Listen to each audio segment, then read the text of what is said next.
Marlene's Sunrise Diner sits at the dead edge of Route 83, 12 miles outside Valentine, Nebraska.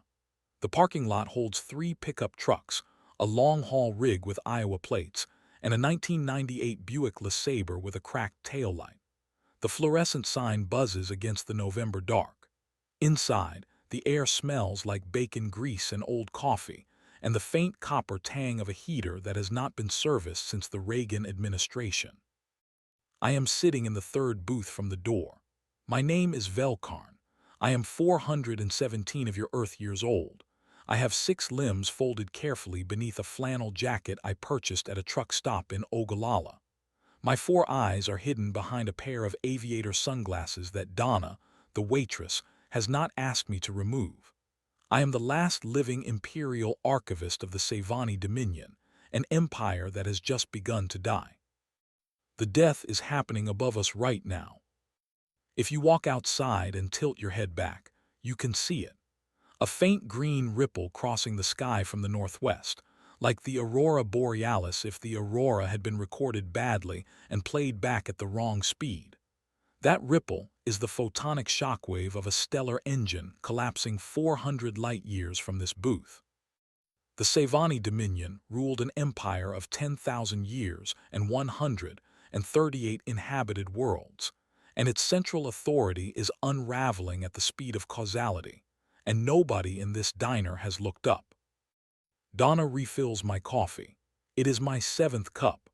I have tried on 3 separate occasions to explain to her that my species does not metabolize caffeine, that the molecule binds to a receptor I do not possess, that the liquid is currently pooling in a digestive chamber not designed to process it.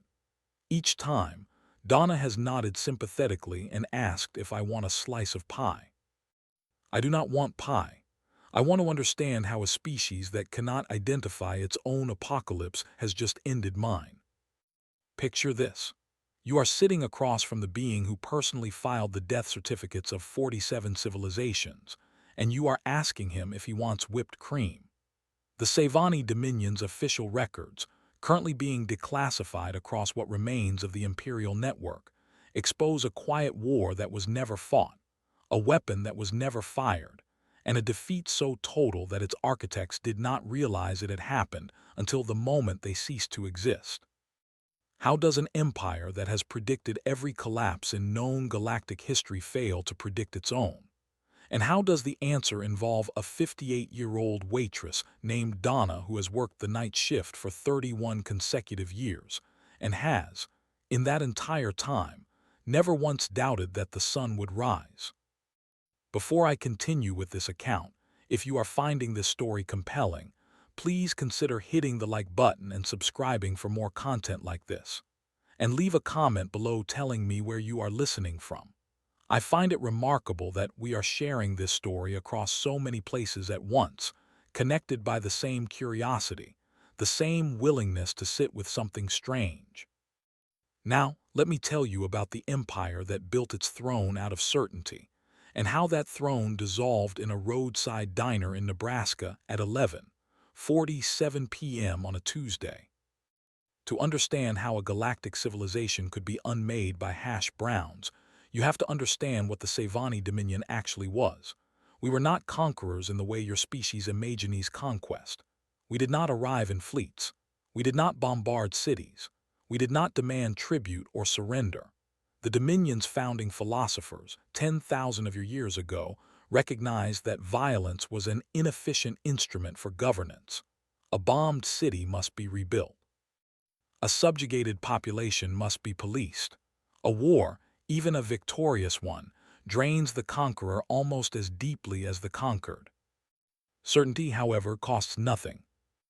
The Dominion's central instrument was a quantum probabilistic computational engine the High Council called the model. The model was the size of a small moon and consumed the energy of a captured neutron star. Its function was simple in description and devastating in practice. The model ingested every available data point about a civilization, its biology, its history, its economy, its art, its diseases, its rates of marriage and murder and prayer, and it produced a single output, a date. The exact decade in which that civilization would collapse. The model was never wrong. In 10,000 years, across 47 documented species contacts, the model produced 47 termination reports and 47 civilizations died on schedule. The Dominion did not have to lift a finger. Once a species received its date, the rest happened automatically. Birth rates collapsed, religions splintered, economies seized, suicide rates climbed. The young stopped having children because what was the point? The old stopped saving because what was the point? The artists stopped creating because what was the point? The civilization, presented with the indisputable mathematical certainty of its own ending, simply walked itself into the grave the model had dug. This was the Dominion's weapon, prophecy delivered as a postal service. Knowing the future, it turned out, was the most efficient way to end it. And I, Velkarn, was one of the bureaucrats who delivered the mail. I joined the Imperial Archive in my 7th decade, which by your reckoning is roughly equivalent to a human in their late 20s. The archive was the most prestigious posting in the Dominion. We were the historians of futures. We curated the termination reports, verified their data, approved their delivery, and then we waited, sometimes for 2 centuries, to file the closing entry when the predicted collapse arrived on time. It always did. I personally signed off on 47 of them. I want you to understand before you judge me that I believed in what I was doing. The model was beautiful. The model was elegant. The model represented the highest achievement of Savani civilization, the moment our species had transcended the messy violence of our ancestors and learned to govern through pure information. We did not kill anyone. We simply told them when they were going to die and let mathematics do the rest. There was, in those early decades, a kind of religious pride to the work. We were the priests of inevitability. We were the accountants of the inevitable. I worked closely with the High Council. I was present 3 times when the model was activated to evaluate a newly contacted species. I watched the neutron star pulse. I watched the readouts cascade. I watched the date emerge. I filed the reports with my own 4 hands. I was, by the standards of my civilization, a man at the peak of his career, trusted by the most powerful beings in the known galaxy, an architect of the smoothest empire that had ever existed. And then, in your year 2052, Earth's termination report came across my desk. The contact protocols were standard.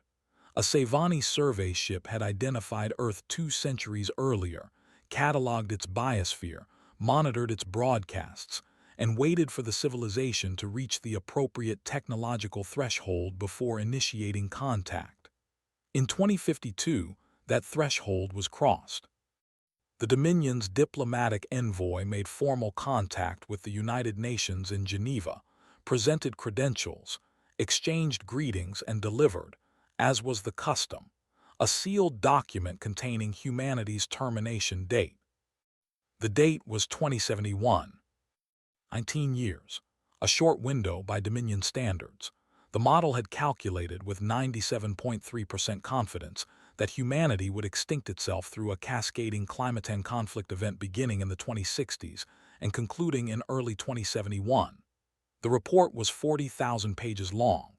It included projections for every nation, every industry, every religion. It was, by any technical measure, the most thorough death sentence ever delivered to a species. And then we waited. This is the point in the story where, by every precedent of the previous 10,000 years, the receiving civilization begins its decline. The first signs are subtle: a drop in patent applications, a slight rise in suicide statistics among the educated class, the publication of a wave of nihilistic philosophy. Within a decade, the curve becomes visible. Within 2, the collapse is well underway. None of this happened. The report sat in a United Nations document repository, processed by an intern, filed under astronomical curiosities, and forgotten. The diplomatic envoy returned 3 times to inquire about humanity's response.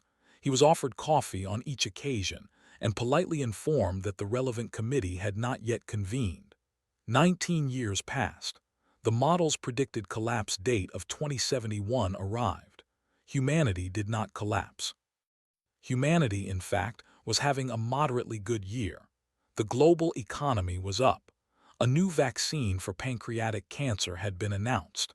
A teenager in Manila had just broken the world record for solving a Rubik's Cube. The Dominion convened an emergency session. Something had gone wrong with the model, or, more disturbingly, something had gone wrong with the species that had received it. I volunteered to investigate personally.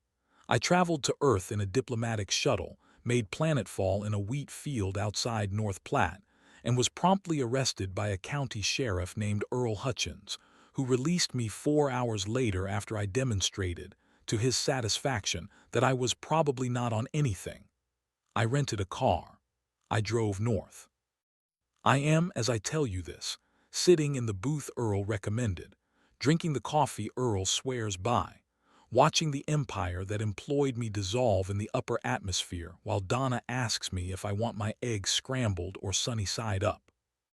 This is the part of the story where I have to introduce you to Donna properly, because Donna is, in a way that the model could not compute and that the Dominion could not survive, the reason the empire fell.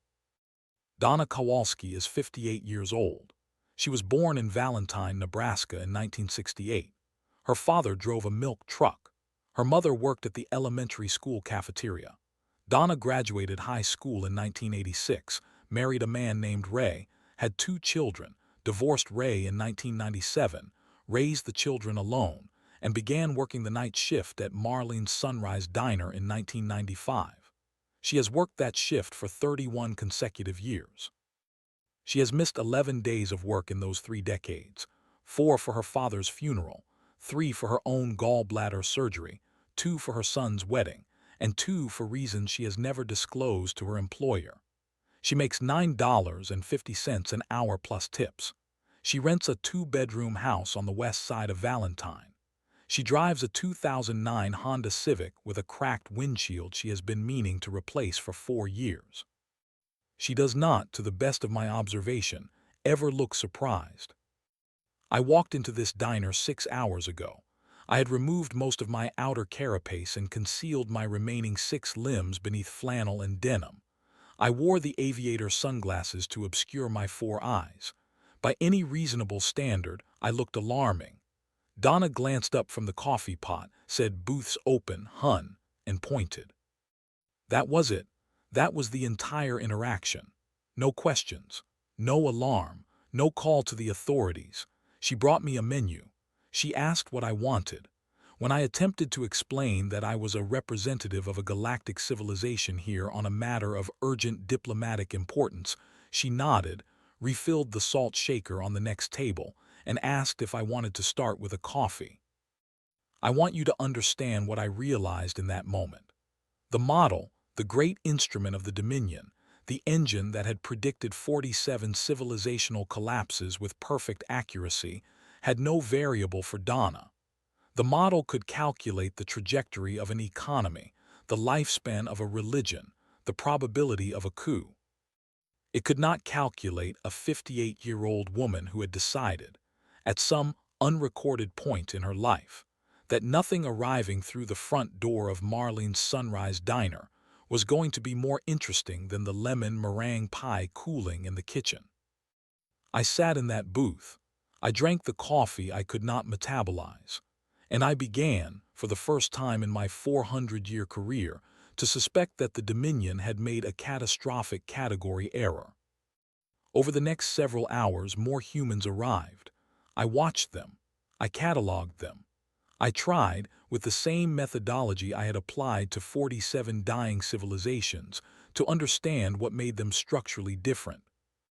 At 12:34 a.m., a long-haul trucker named Marcus Delacroix entered the diner. He sat at the counter. He ordered the patty melt. While waiting for his food, he glanced at a television above the counter, where a news anchor was reporting with mild interest that astronomers had detected an unexplained luminous event in the constellation Cygnus. The unexplained luminous event was, of course, the death of the Savani capital system. Marcus watched the report for approximately 11 seconds, said, "Huh," and returned to scrolling through pictures of his granddaughter on his phone. The collapse of an empire that had ruled 138 worlds registered in his consciousness as slightly less interesting than a 4-year-old in a Halloween costume. At 1:17 a.m., a mechanic named Joe Vandermeer arrived. Joe is 61 years old. Joe was diagnosed with pancreatic cancer in August. Joe has been told by 3 separate oncologists that his expected remaining lifespan is between 4 and 7 months. Joe ordered the chicken fried steak. Halfway through his meal, he pulled out a small notebook and began making a list. I was able, through enhancement of my visual cortex, to read the list. It was a packing list for a fishing trip Joe is planning to take next June. The trip is 7 months away. Joe is statistically unlikely to be alive to take it. Joe was making the list anyway, with the same calm focus he would apply to any other Tuesday night task. At 2:03 a.m., a widow named Eleanor Brisby entered the diner. Eleanor is 73. Her husband, Walter, died in March. Eleanor ordered a slice of pecan pie and a cup of decaf and sat in the booth behind mine, eating slowly. After approximately 12 minutes, I heard her say, very quietly, "He always said the crust here was too sweet." Then she ate the rest of the pie. I want you to understand what I was watching. I was watching a species that had been living for the entirety of its evolutionary history with the personal certainty of its own mortality. Every human in that diner knew with the same mathematical certainty that the Savani Dominion had applied to civilizations that they personally were going to die. Marcus would die. Joe would die probably soon. Eleanor would die. Donna would die. And they had all, individually and collectively, decided to keep refilling the coffee anyway. The termination report we had sent humanity, the 40,000-page document outlining their civilization's death in 2071, had been received by a species that had been receiving its own termination reports since the day it climbed down from the trees. We had told them they were going to die. They had said, in effect, "Yes, we know. Would you like that scrambled or sunny side up?" The model had no defense against this. To grasp the full scale of what humanity accidentally did to us, you have to understand the body count of dead empires. Before Earth, the Savani Dominion had processed 47 civilizations. The Verithi, who built cities of living coral on a tidal moon, and who, upon receiving their termination date, voluntarily stopped reproducing within a single generation. The Kalmanar, a silicon-based collective who composed a single 10,000-year-long farewell symphony and ceased to exist on the predicted afternoon. The Ovine of Tellus, who built a monument so large it was visible from orbit, carved with the date of their own extinction, and who then walked into their oceans on the morning specified. 47 civilizations, 47 termination dates, 47 graveyards arranged with mathematical precision. Each of them had been, by any reasonable measure, more advanced than humanity. The Verithi had cured every disease in their biosphere. The Kalmanar had achieved a unified field theory. The Ovine had constructed orbital habitats and faster-than-light communication. They were brilliant. They were beautiful. They were, the Dominion had assumed, the kind of species whose intelligence made them most vulnerable to the model. This was, it turns out, the mistake. The Dominion had been selecting for civilizations whose collective intelligence could fully comprehend the termination report. We assumed that comprehension was the key to compliance.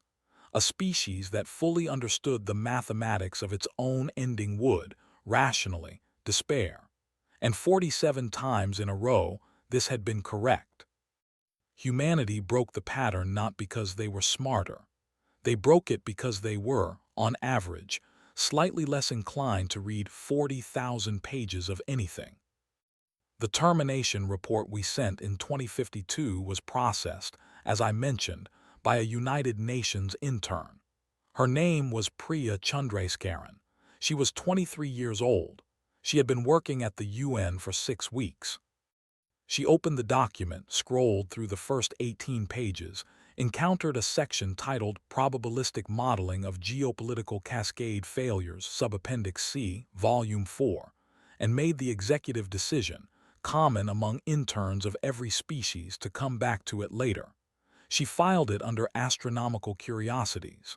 She went to lunch. She forgot about it. The fate of two civilizations turned on a sandwich. But Priya is only the surface of the story. The deeper truth is that even if humanity had read the report, even if every single human had received a personalized copy delivered to their kitchen table, the result would have been the same. Because humanity, as a species, had been ignoring its own termination reports for 300,000 years. You have been told by every prophet and every doctor and every actuarial table that you are going to die. You have been told this individually. You have been told this collectively. You have been told that your civilization will collapse, that your nation will fall, that your sun will expand, that your universe will heat death itself into entropy. You have received more termination reports than any species in galactic history. And your response, consistently, has been to put on a pot of coffee and ask what's for breakfast. This is not bravery. The Dominion's psychological analysts were very clear on this point. Bravery requires recognizing the threat. Humanity's response to existential certainty was not bravery. It was something the model could not classify, something that did not exist in any of the other 47 civilizations we had ended. It was a kind of structural distraction, a species so accustomed to its own mortality that another notification simply could not penetrate. We had built a weapon that worked by telling intelligent beings they were going to die. We had aimed it at a species whose grandmothers had been telling them that since they were 4 years old. At 3:42 a.m., the High Council of the Sevani Dominion convened an emergency session. I know this because the diplomatic earpiece concealed within my third oral cavity received the encrypted broadcast. The Council, faced with the impossible fact of a non-collapsing humanity, made a decision that history will remember as the single greatest error in the 10,000-year history of our civilization. They reran the model. They fed it the data from Earth, the undecaying birth rates, the continued patent applications, the pancreatic cancer patients planning fishing trips, the widows eating pie. The model processed this input. The model attempted to integrate it into the calculus that had successfully predicted 47 extinctions. The model could not integrate it. A quantum probabilistic engine, when presented with a data set it cannot model, does not gracefully report failure. It begins to consume itself. The model's processing cores, attempting to resolve the human anomaly, began running recursive simulations of greater and greater complexity. Each simulation produced a contradiction. Each contradiction triggered a more aggressive simulation. Within 9 minutes, the model was consuming the entire energy output of the captured neutron star powering it. Within 17 minutes, it had begun to draw on the reserve power of the imperial capital. Within 23 minutes, the model produced its first and only erroneous output. It produced a termination date for the Sevani Dominion. The date was tonight. The date was now.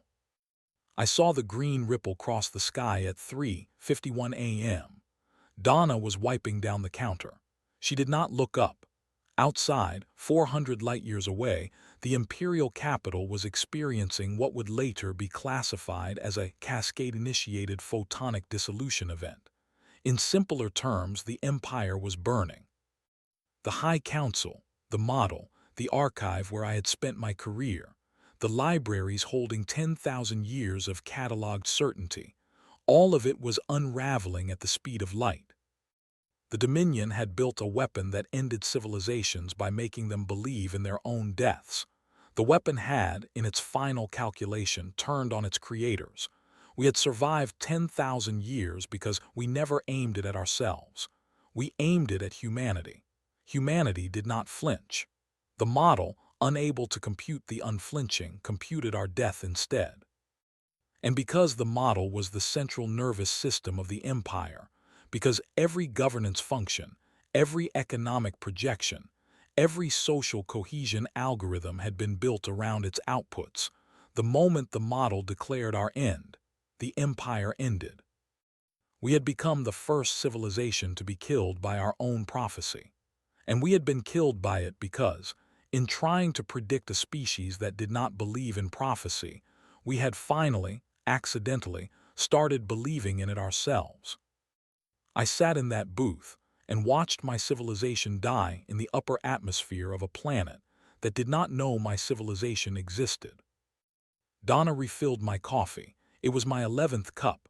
I was by this point experiencing what your species calls the jitters. All 6 of my limbs were vibrating beneath the flannel. My 4 eyes were dilated to their maximum aperture. The aviator sunglasses had slipped down my facial plate. Donna noticed. Donna pushed them gently back up with one finger and said, "You okay there, hun?" I told her, in a voice that was no longer steady, that I was not okay. I told her that the empire I had served for 400 years had just ended. I told her that 10,000 years of history had dissolved in the last 11 minutes. I told her that the species she belonged to, without knowing it, without trying, had defeated an enemy it never knew existed. Donna listened. Donna nodded. Donna said, "That sounds like a lot, hun. You want some pie with that?" I started laughing. I had never laughed before in the human manner. My species produces a sound that is closer to a low, whistling click, but I laughed in the human way. I laughed until my carapace ached. I laughed until Donna patted my shoulder and refilled the coffee one more time and said, "Pie's on the house tonight." The sun came up at 5:13 a.m. Through the window, I watched the Nebraska plains turn from black to indigo to gold. The grass was still brown from the early frost. A red-tailed hawk lifted off a fence post and circled the diner once before drifting west. The truck with the Iowa plates pulled out of the parking lot. Marcus, the trucker, waved at Donna through the window. Joe, the mechanic, closed his notebook with his fishing list complete. Eleanor, the widow, finished her decaf and slid out of the booth and went home to a house that had been quiet since March and would be quiet again tonight. Donna slid the check across the table. $14.50. 11 coffees, 2 pieces of pie, 1 order of hash browns I had not eaten. I reached into the inner pocket of the flannel jacket. I produced an Imperial credit chip. The chip contained, by the conversion rates of the now-defunct Dominion, approximately 1 trillion of your dollars. It had been issued to me as a diplomatic stipend. It was worth, by any objective measure, more than the planet I was sitting on. The empire that backed its value no longer existed, but the chip itself, the physical artifact, was the rarest currency in known space, and would remain so forever now that no more would ever be issued. I placed it on the table. I told Donna to keep the change. Donna picked up the chip. She turned it over once in her hand. She looked at the small embossed sigil of the Savani Dominion, the 7-pointed star inside the broken circle. She smiled the small, tired smile of a woman who has, over 31 years of night shifts, seen stranger things than this and chosen not to comment on them. She tucked the chip into the front pocket of her apron, next to the order pad and the ballpoint pen. "Thanks, hun," Donna said. "You drive safe now." I walked out of Marlene's Sunrise Diner into the cold Nebraska morning. The green ripple was gone from the sky. The empire was gone from the universe. I was, as far as I knew, the last living Savani Imperial archivist, and my final entry, the closing entry to the 10,000-year history of my civilization, was that we had been ended by a waitress who pocketed a planet as a tip and told me to drive safe. I want to tell you, before I close this account, what I have come to understand about your species. You are not strong. The Dominion cataloged 47 species stronger than you. You are not clever. We cataloged 23 species more intelligent. You are not united. You are not enlightened. You are not, by any galactic standard, exceptional in any of the categories the model was designed to measure. What you are, what the model could not see, is unwilling to be told when to stop. Every human in that diner knew, with the same certainty the Dominion had applied to its 47 extinct civilizations, that they were going to die. Marcus knew. Joe knew, and sooner than the others. Eleanor knew and felt it every morning in the empty side of her bed. Donna knew and had known since she was old enough to know anything. And not one of them had let that knowledge keep them from coming to work, from refilling the salt, from planning a fishing trip 7 months out, from eating the pie even though the crust was too sweet. The Dominion's weapon was certainty about the future. Your species' immunity was the quiet collective decision, made every morning by every one of you, that tomorrow is something you show up for whether or not it shows up for you. We thought we were the apex of galactic civilization because we had eliminated uncertainty. You will never be the apex of anything, because you have made peace with uncertainty so completely that you do not even notice it anymore. And it turns out, when those two philosophies meet in a roadside diner at 3 in the morning, the philosophy that wins is the one that has more practice losing. Your folklore will, in time, sanitize this. A century from now, if anyone remembers the green ripple in the November sky, they will say it was a meteor. They will say it was the aurora. They will say it was a satellite. They will not say it was the death of an empire. Because the truth is too large and too quiet, and human memory prefers stories with explosions. But I remember. I will remember for as long as my species' lifespan permits, which is another 200 years at minimum. I will remember Donna pocketing the chip. I will remember Joe's fishing list. I will remember Eleanor saying the crust was too sweet. I will remember Marcus's granddaughter in the Halloween costume that beat an empire without knowing it. The true legacy of this night does not belong to me, and it does not belong to the Dominion, and it does not belong to the model that ended us. It belongs to a 58-year-old waitress in Valentine, Nebraska, who refilled a coffee cup 11 times for a customer she did not understand, and to every night shift worker on every back road in every small town who has ever served breakfast to a stranger at 3 in the morning, without asking what they were running from. You saved the galaxy. You did not know you saved it. You will never know you saved it. And that, more than anything else I have cataloged in 400 years, is the most human thing about you. Thank you for sitting with this story. If this account has changed the way you think about your species, or about the empires you do not know are watching, please consider hitting the like button and subscribing to the channel. There are other stories I have not yet told, other empires that fell to coffee and hash browns and small acts of stubborn ordinariness, and I would like to tell them to you. Leave a comment below telling me about your own diner, your own Donna, your own night shift hero who keeps the world turning without knowing it. And I will see you in the next chapter, Opus 4. 7 Claude is AI.